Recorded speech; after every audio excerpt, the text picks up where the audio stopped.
Magandang buhay mga bata! Ang ating asignatura ngayong umaga ay Aralin Panlipunan 5 para sa Quarter 4, Week 1. Para sa ating aralin na tatalakayin, mga salik sa pag-usbong ng nasyonalismong Pilipino. At para naman sa most essential learning competency, ay paliliwanag ang mga salik na nagbibigay daan sa pag-usbong ng nasyonalismong Pilipino. Kasabay ng paglipas ng merkantalismo at pagtatapos ng kalakalang belyon, ay may mga pangyayari sa labas ng Pilipinas na naka-impluwensya sa diwang makabansa ng mga Pilipino. Sa araling ito, pag-aaralan at ipapaliwanag ang mga salik na nagbigay daan sa pag-usbong ng nasyonalismong Pilipino. Bilang mag-aaral, ikaw ay inaasahang una, naiisa-isa ang mga salik na nagbigay ng daan sa pag-usbong ng nasyonalismong Pilipino. Kalawa, natatalakay ang mga salik na nagbigay daan sa pag-usbong ng nasyonalismong Pilipino. At ang panghuli na pahahalagahan ang diwang nasyonalismo. Sa nakaraang aralin, napag-aralan mo na may dalawang pangkat ng mga katutubong Pilipino ang hindi nagpasakop sa mga Espanyol dahil sa kanilang tapang at pagkakaisa ay pagtanggol ang kalayaan ng bansa. At ang mga ito ay ang katutubong pangkat Igorot at ang katutubong Muslim. Ngayon naman ay matututuhan mo ang mga salik sa pag-uusbong ng nasyonalismong Pilipino. Bago mo basahin ang teksto, sipiin mo ang chart sa ibaba at isulat sa unang kolum ang mga alam mo tungkol sa pag-usbong ng nasyonalismong Pilipino. At sa ikalawang kolum naman, isulat mo kung ano ang gusto mong malaman tungkol sa pag-usbong ng nasyonalismong Pilipino. At ang ikatlong kolum ay sasagutan mo pagkatapos mong basahin at kung ano ang nalaman mo tungkol sa aralin. Sa pagpapatuloy ng ating aralin ay iyong malalaman ang pangyayari o salik na naging daan sa pag-usbong ng nasyonalismong Pilipino. Bago yan, mainam na malaman muna ang kahulugan ng nasyonalismo. Ang nasyonalismo ay isang sistema ng paniniwala o ideolohiyang politikal ng pagiging makabansa ng katapatan sa interes ng bansa, ng identifikasyon ng may pagmamalaki sa kultura at tradisyon ng bansa, at ng paglulunggating mata mo ang pambansang pagsulong. Ngayon ay ating alamin ang mga salik na nagpausbong sa nasyonalismong Pilipino. At narito ang mga salik na naging daan sa pag-usbong ng nasyonalismong Pilipino. Una, ang pagbubukas ng Suez Canal. Noong ika-17 ng Nobyembre 1869, binuksan sa pandaigdigang kalakalan ang Suez Canal. Sa pagbubukas ng kanal na ito, higit na napadali ang pag-aangkat ng kalakal at pagdating ng kaisipang liberal mula sa Europa patungo sa ibang panig ng daigdig. Napaikli sa isang buwan ang paglalakbay mula sa Europa patungo sa Maynila. Bunsod nito ay dumami ang mga dayuhang naglakbay sa Pilipinas. Dala ang sariling mga pananaw, kaisipan at kultura. Gayon din ang mga Pilipino nakapaglalakbay palabas ng bansa. Ang sumunod ay ang pag-usbong ng mga panggitnang uri. Bunga ng paglago ng agrikultura at ng pagbubukas ng Pilipinas sa kalakalang pandaigdig ay may ilang mangangalakal, magsasaka at profesional na umunlad ang pamumuhay. Sila ang bumuo sa panggitnang uri ng lipunan sa Pilipinas. Ang panggitnang uri na karaniwang kinabibilangan ng mga Chinese at Spanish mestizo dahil sa nakamit nilang kasaganaan ay nagkaroon ang mga nasa panggitnang uri ng kakayahang pag-aralin ang kanilang mga anak sa Maynila o sa Europa. partikular sa Espanya. Doon nakamit ng mga naliwanagang kabataan o mga ilustrados ang liberal na edukasyong nagmulat sa kanila sa tunay na kalagayan noon ng Pilipinas. Ang sumunod ay ang pagpasok ng mga liberal na kaisipan. Mabilis na lumaganap sa Espanya ang liberal na kaisipan. Nakilala ang mga politikang manunulat na tulad ni Voltaire at John Locke na di sang-ayon sa umiiral na sistemang monarkiyal. Ayon sa kanila, kung mapatutunayan ng mga mamamayan na hindi na karapat-dapat ang pinuno sa kanilang pagtitiwala, ay kailangang alisin na ito at palitan. Ang kaisipang liberal na ito ay nadama sa naganap na himagsikang Pranses. Ang mga simulay ng mga Pranses tulad ng pagkakapantay-pantay, kalayaan at pagkakakapatiran ay umabot at nakarating sa Pilipinas. Ito ang naging inspirasyon ng mga Pilipino, ang mga simulaing ito para sa kanilang minimithing pagbabago o reforma. Ang sumunod ay ang liberal na pamumuno. Madaling nakuha ni Gobernador General de la Torre ang tiwala ng mga Pilipino. Nakilala siya sa kanyang liberal na pamamahala sa Pilipinas. Nakinig siya sa mga suliranin ng mga mamamayan at nakihalubilo sa mga tao, Espanyol man o Pilipino. Ipinagbabawal niya ang paghahagupit bilang parusa. Winakasan ang pag-iespiya sa mga pahayagan at hinikayat ang malayang pamamahayan. Naniniwala siya na pantay-pantay ang lahat ng tao. Sa ilalim ng kanyang panunungkulan ay naranasan ng mga Pilipino ang kalayaan sa pagpapahayag ng kanilang sarili, kaya minahal siya ng mga Pilipino.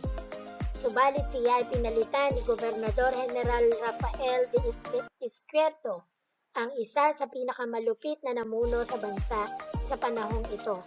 Lalong sumidhi ang pagnanasa ng mga Pilipino para sa kasarinlan. Sinundan ito ng sekularisasyon. Ang sekularisasyon ay ang pagbibigay sa mga paring sekular ng kapangyarihang pamunuan ang parokya. Ang mga paring regular ay ang mga paring Espanyol na kabilang sa mga samahang relihiyoso tulad ng Agustinian, Franciscan, Recollect, Jesuit at Dominican. Paring sekular naman ang tawag sa mga Pilipinong pari na hindi maaring mapabilang sa alinmang samahang relihiyoso. Nag-ugat ang suliranin mula sa pagtutol ng mga paring regular na pamunuan ng mga paring sekular ang parokya. Ito ay sapagkat kaakibat ng pagiging pinuno ng parokya ay ang malawak na kapangyarihan at impluwensya, gayon din ang yamang mula sa kaba ng simbahan. Ibinalik sa mga paring regular ang mga parokyang hawak ng mga paring sekular. Hinaing ng mga Pilipinong pari ang diskriminasyon, ang ginawang pagtatanggol sa kanilang katungkulan. Bunsod nito, nagsimula ng isang kilusan sa pamumuno ni Padre Pedro Pelaez ang samahang sekularisasyon. At mayroon ding pag-aalsa sa Cavite at 3 paring martir. Ang mga pribilehiyong tinatamasa ng mga manggagawa sa arsenal ng Cavite ay winakasan ni Gobernador Izquierdo noong ika-28 ng Nobyembre 1871. Ang mga pribilehiyong ito ay ang di pagbabayad ng buwis at ang di paglilingkod ng sapilitan sa matagal ng panahong kanilang tinatamasa. Ikinagalit ng mga manggagawang Pilipino ang pagbawi sa kanilang mga pribilehiyo, kaya't sila ay naglunsad ng isang pag-aalsa sa arsenal noong ika-20 ng Enero 1872. Sa pag-aalsang ito ay sinangkot at ang 3 paring martir at pinagbintangan na sila ang namuno sa pag-aalsa sa Cavite. Mabilisan silang nilitis at hinatulan ng kamatayan. Ang pagkamatay ng tatlong pari ay ginawang babala ng mga Kastila sa mga Pilipino upang huwag silang pamarisan. Ipinakita nila na ang sinapit ng tatlong pari ay maaring mangyari rin sa kanila. Subalit imbis na masiraan ng loob ang mga Pilipino, ay mas tumindi pa ang galit na nararamdaman. Naiintindihan nila na kung ang mga matatalino at may pinag-aralan ay hindi ligtas sa kamay ng mga Kastila, sila pa kaya. Simula noon ay namuhi sa mga Kastila ang mga Pilipino at hinangad nila ang kanilang kalayaan. Kung ating maaalala, inihandog ni Jose Rizal ang dalawang nobelang kanyang nilikha, ang Noli Me Tangere at ang El Filibusterismo, sa pag-aalala sa tatlong paring nagpakita ng kabayanihan alang-alang sa bansa. At nariyan din ang La Ilustrasyon. Mahalagang kilalanin na malaking naiambag ng isipang La Ilustrasyon mula sa Europa sa mga pagbabagong ito dahil sa ideya ng kaliwanagan, ang nagsilbing tulay ng Spain at ng Pilipinas sa pagtawid mula sa konserbatismo tungo sa modernismo at liberal na kaisipan, at sa pagbubuo ng kamalayang makabayang nakabatay sa karapatan at kalayaang ibinunsod sa Cadiz Constitution ng 1812. Isa itong mahalagang salik ng pakikibaka ng mga mamamayang Pilipino laban sa kolonyalismong Espanyol. At nariyan din ang Cadiz Constitution ng 1812. Binigyang halaga sa nasabing konstitusyon ang mga ideyang liberal, gaya ng karapatan sa pagboto ng mga kalalakihan, pambansang soberanya, monarkiyang konstitusyonal, kalayaan sa pamamahayag, reforma sa lupa at malayang kalakalan. At narito ang mga epekto ng La Ilustrasyon sa Pilipinas. Pag-aalsa ng mga katutubo ng Zarat, Ilocos Norte noong 1815. Kumalat ang pag-aalsa sa mga karatig bayan sa Ilocos. Tiguman ang pag-aalsa, malinaw na pinukaw ang kaisipang La Ilustrasyon at ng Cadiz Constitution ang kamalayan ng mga Pilipino tungkol sa kanilang karapatang dapat tinatamasa sa buhay. Nakatulong din ang mga ito upang mapagtanto ng mga Pilipino na may pagkakataon sana silang mamuhay ng maginhawa kung magwawakas ang pang-aabuso sa pamamagitan ng pagbibigay sa kanila ng mga karapatan. Ang lahat ng mga pangyayaring ito ay nagpapakita ng matinding pagmamahal sa bayan o nasyonalismo. At narito ang mga pamprosesong tanong. Una, ano ang nasyonalismo? Narito ang aking halimbawang sagot. Ang nasyonalismo ay isang ideolohiyang politikal na lumaganap sa England noong ika-18 siglo. Ikalawa, ano-ano ang mga pangyayaring nagpausbong ng nasyonalismong Pilipino? Ang aking halimbawang kasagutan, ang mga pangyayari na nagpausbong sa nasyonalismong Pilipino ay ang mga sumusunod. Pagbubukas ng Suez Canal, pag-usbong ng Panggit ng Uri, pag-aalsa sa Cavite ng tatlong paring martir, pagkakaroon ng kaisipang liberal, La Ilustrasyon at iba pa. Ikatlong katanungan, bakit ang mga pangyayaring ito ay nagpausbong ng nasyonalismong Filipino?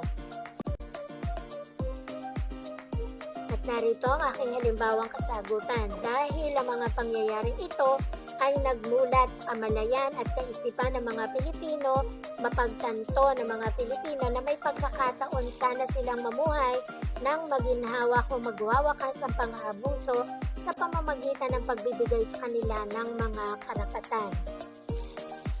Ikaapat, paano nakatulong ang kaisipang liberalismo sa pag-usbong ng nasyonalismong Pilipino? Ang aking halimbawang kasagutan, ang kaisipang liberal na ito ay nadama sa naganap na himagsikang Pranses. Naging inspirasyon ng mga Pilipino ang mga simulaing ito para sa kanilang mga minimithing pagbabago o reforma. Dahil ang mga simulain ng Pranses na tulad ng pagkakapantay-pantay, kalayaan at pagkakapatiran, ito ay umabot at nakarating sa Pilipinas. Kung kaya't ito ay naging inspirasyon ng mga Pilipino. Kaapat, bilang mag-aaral, paano mo pahahalagahan ang mga ginawa ng mga nasyonalismong Pilipino? Ang aking halimbawang sagot, pahahalagahan ko ito sa pamamagitan ng pagmamahal sa ating bayan at pagprotekta sa ating teritoryo at sa mga likas na yaman. Para sa gawain sa pagkatuto bilang isa, ang panuto, isulat sa sagutang papel ang masayang mukha kung ang mga pangyayari ay salik sa pag-usbong ng nasyonalismong Pilipino at malungkot na mukha naman kung hindi. Para sa una, pagbubukas ng Suez Canal. Ikalawa, pagbitay sa 3 paring martir. Ikatlo, pagpasok ng mga liberal na kaisipan. Ika-4, pag-usbong ng panggitnang uri sa lipunan. At ang ika-5, pagmamalupit ni Gobernador General Carlos Maria de la Torre.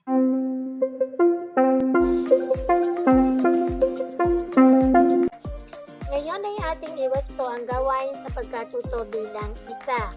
Para sa unang bilang, kung ang sagot nyo ay masayang mukha, tama ang inyong kasagutan. Ikalawa, ang sagot nyo ba ay masayang mukha? Tama ang inyong kasagutan. Ikatlo, pagpasok ng mga liberal na kaisipan, kung ang sagot nyo ay masayang mukha, tama ang inyong kasagutan. Ika-4, kung ang sagot nyo ay masayang mukha, tama ang inyong kasagutan. At ika-5, malungkot na mukha, tama ang inyong kasagutan. Dahil si Gobernador General Carlos Maria de la Torre ay hindi naging malupit sa mga Pilipino. Para sa gawain sa pagkatuto bilang 2, ang panuto, hanapin sa Hanay B ang nagsasada mga pangyayari na nagpausbong sa nasyonalismong Pilipino. Okay, so meron tayong Hanay A at Hanay B. So sa Hanay A ay ang pagbubukas ng Suez Canal, pagbitay sa 3 paring martir, pag-aakla sa Cavite, pagbubukas ng kaisipang liberal at ang panglima na ilustrasyon. At para naman sa Hanay B, letter A, nagbunga ito ng pagkamatay ng 3 paring martir na lubos na ikinagalit ng mga Pilipino sa mga Espanyol at naghangad na makamit ang kalayaan sa mga pakikipaglaban. At ang letter B, nagdala ng mga aklat at pahayagan na naglalaman ng mga kaisipang liberal na nagmulat sa nasyonalismong Pilipino ng tunay na kalayaan na kanilang minasa. At ang letter C, pinaghandugan ni Jose Rizal ng kanyang 2 nobela, ang No Limitang Hiret El Filibusterismo, na gumising sa diwang nasyonalismo ng mga Pilipino. Letter D, pumukaw sa pamalayan ng mga Pilipino sa mga karapatang dapat ay tinatamasa nila kung malaya lamang ang bansa. Hinangad nila ang kalayaan sa pamamagitan ng mga pag-aalsa. At ang letter E, ang kaisipang ito ay naging daan upang humingi ng pagbabago at reforma. Malaki ang nagawa nito sa pag-usbong ng nasyonalismong Pilipino.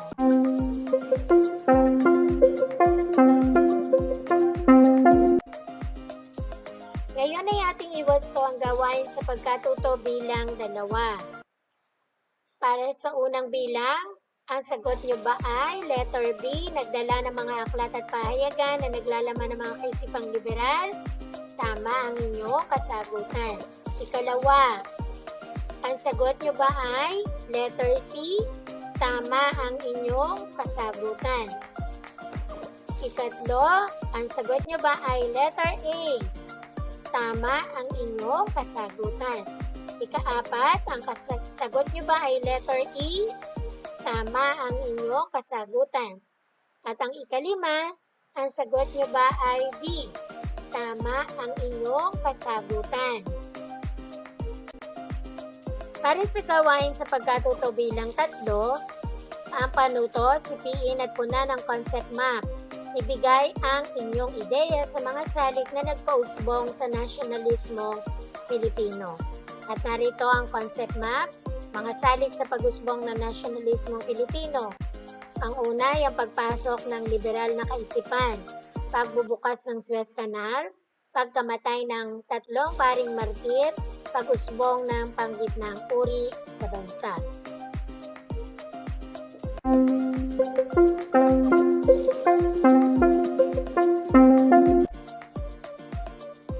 Ngayon ay ating iwasto ang gawain sa pagkatuto bilang 3 para sa pagpasok ng liberal na kaisipan.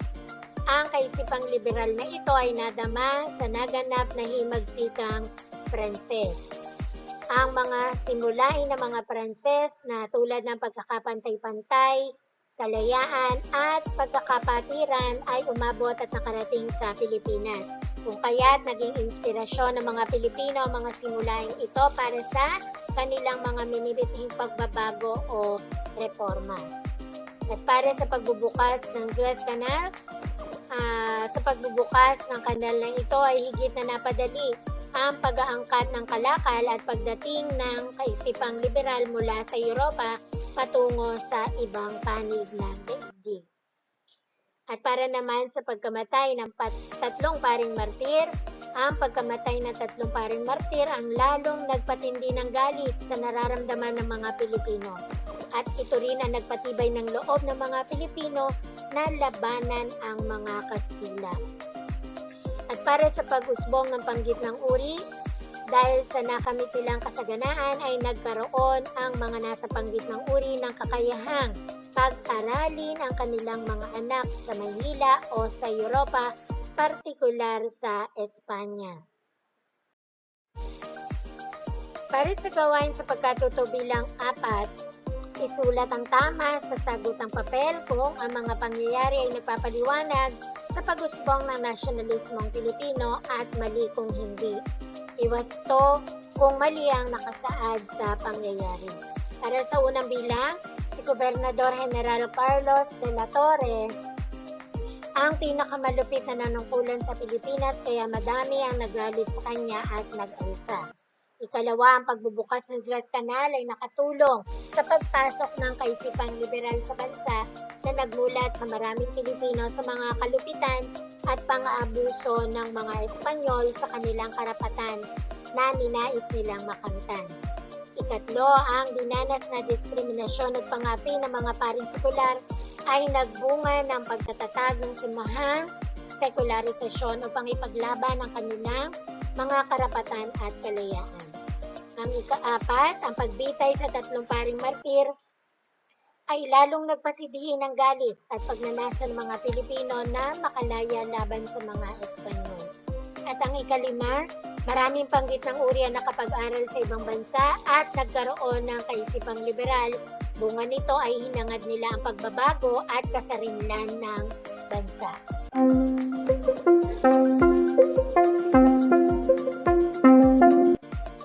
Ngayon ay ating iwasto ang gawain sa pagkatuto bilang 4. Ang sagot nyo ba sa unang bilang ay mali? Tama ang inyong kasagutan. Okay, so ating iwawasto ang ating sagot sa unang bilang. So, para sa unang bilang, hindi naging malupit si Gobernador Carlos de la Torre.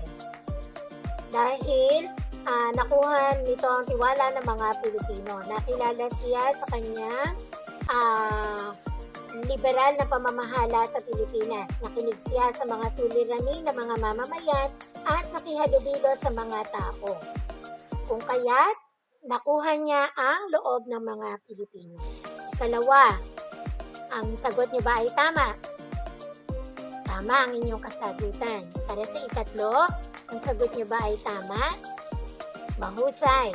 Tama ang inyong kasagutan. At ang ika-4, ang sagot niyo ba ay tama? Tama ang inyong sagot. At ang panghuli, tama ang kasagutan. Ngayon naman ay ating gawin ang gawain sa pagkatuto bilang 4. Ang panuto, basahin at tunawain ang sitwasyon sa loob ng kahon Isulat ang sagot sa sagutang papel. At narito ang sitwasyon. Ang pagmamahal sa bayan at pagmamalasakit sa kapwa ay nagpapakita ng diwang nasyonalismo. Sa kasalukuyang panahon, ang mga paaralan ay naka-lockdown upang maiwasan ang pagkalat ng COVID-19. Ang aksyon na ito ng pamahalaan ay nagpapakita ng pagmamalasakit sa kapwa at pagmamahal sa bansa. Bilang isang bata, paano mo may papakita na ikaw rin ay may diwang makabansa at pagmamalasakit sa kapwa?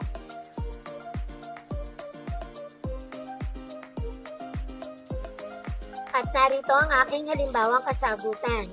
Bilang isang bata, may papakita ko ang diwang makabansa at pagmamalasakit sa bansa o sa kapwa sa pamamagitan ng pagsunod sa batas alinsunod sa ipinatutupad upang maiwasan ang pagkalat ng COVID-19.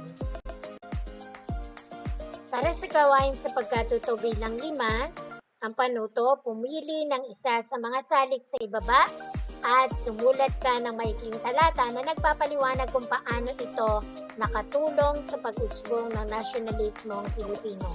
At maaaring gamitin ang rubric sa pagsulat ng sanaysay. At narito ang mga salik. Una, pagbubukas ng Suez Canal, pagpasok ng kaisipang liberal, pagsilang ng tanggit ng uri, isyu ng sekularisasyon, pag-aalsa sa Cavite, pagbitay sa 3 paring martir at paglitaw ng kaisipang La Ilustrasyon. Maaari ninyong i-post ang video upang mabigyang daan ang inyong pagsagot sa gawain sa pagkatuto bilang 5. Para sa gawain sa pagkatuto bilang 6, ang panuto gumawa ng isang photo collage na nagpapakita ng salik na nagpausbong ng nasyonalismong Pilipino. Sa ilalim ng photo collage ay ipaliwanag mo kung paano ito nakatulong sa pag-usbong ng nasyonalismong Pilipino. Gamitin ang rubric sa paggawa ng photo collage. Ngayon naman ay dumako tayo sa paglalapat. Isipin mong leader ka sa inyong pamayanan. Nais mong gisingin ang pagkamakabayan ng mga taong iyong nasasakupan. Gumawa ng poster o slogan na nagpapakita ng pagmamahal sa bansa upang mahikayat sila. At narito ang aking halimbawang slogan. Tulong-tulong, sama-sama, tungo sa masagana at payapang bansa. At dito nagtatapos ang ating pagtalakay sa aralin tungkol sa mga salik sa pag-usbong ng nasyonalismong Filipino. Hanggang dito na lamang mga bata. Maraming salamat. Paalam!